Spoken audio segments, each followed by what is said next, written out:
Word came out today that Zeke Elliott, they're debating whether to put him not on IR but rest him, or they're saying bench is the term, but obviously it's not like so he'll still count to the 53-man roster. Like they're not going to designate him to IR and get that like 3 weeks that he'd have to be off, and then you gain a roster spot. Yeah, they're just going to keep him as probably like he'll be count to the game day roster. Yeah, so he could be sitting, which means Tony Pollard will come in and see some more time. And hey, we were talking about this today at breakfast, and not to get ahead of this season. I thought you were saying not to get wasted. Not to go.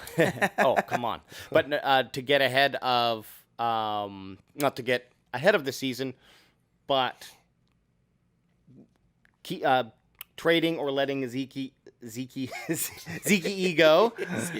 go, and then Tony P steps up. I mean, I'm pretty sure they both. I know Pollard has 2 years left. I think Zeke has 2 years left. Yep. Zeke costs a lot of money. Pollard, I mean, you might not be able to do that. Even another team might outbid him. Right? Like Tony Pollard should be and will be a starter at running back in the NFL. And even if he splits carries, whatever, he'll be like, in a backfield 60-40 somewhere, and he'll be good. Yeah, but I mean, look, that's pretty much part and parcel with NFL teams now. It really is. Sometimes even you get 3 running backs. Yep. Which is like, it ends up being 50, 25, 25, or, so. Where do you think, I mean, obviously, where do you think Zeke would go?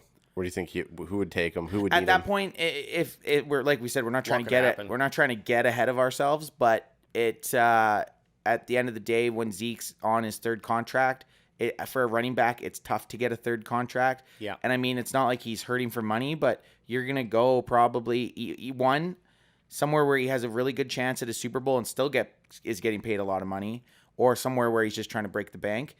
I think guys later in their career that have already secured themselves financially for fucking their family for 20 generations, they tend to want to go for that Super Bowl ring. Yeah. So a contender somewhere. Well, he might not have to because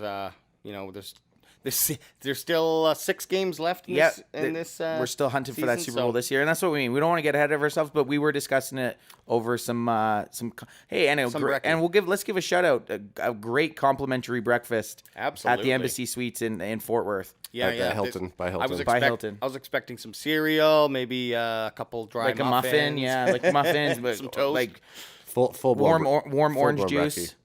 But it was pretty legit. Full blown brekkie. Full blown brekkie. Another breakfast chat. We talked about how much Dak needs Amari Cooper on the offense to help pull some of that defense over to that direction.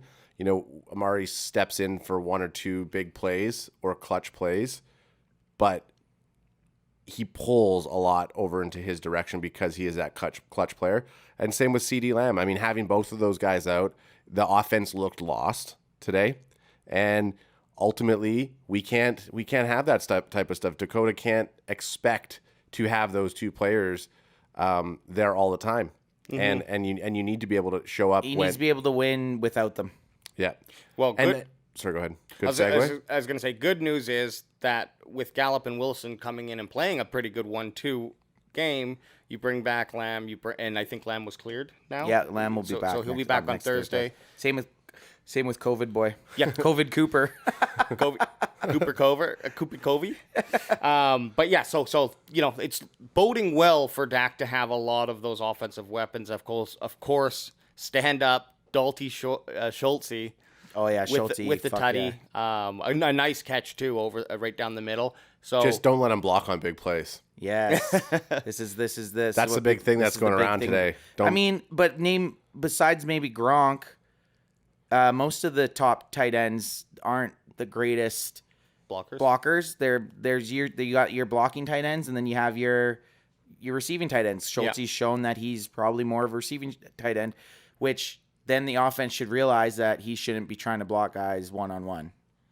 I mean, sorry, that being said, we didn't even talk about it. We should have kicked it off at the start of the podcast, outside of to give some positive news when we started talking about Cowboy stuff. Oh, there it is. Oh, bandwagon boy number 2, bold prediction.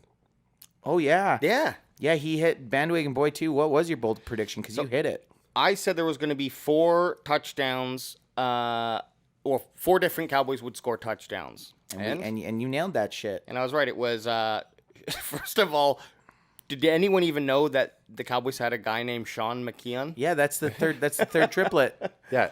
Oh, that's right. Schultze, Jarwin, and McKinnon. The Bros? Yeah. Isn't it just McKinnon? I don't know. McKeon. I don't know how to say it. It's probably You can't. You won't even open that fucking can. McKeon. You say it how you want. Yeah, say it how you want. We don't give a fuck how you say it. But him- AJ's gonna do AJ. Yeah. Him, Schultz, Elliott, and obviously TP20's big ass run back. Fucking what a bold prediction, my and you God. nailed on it. Nail it.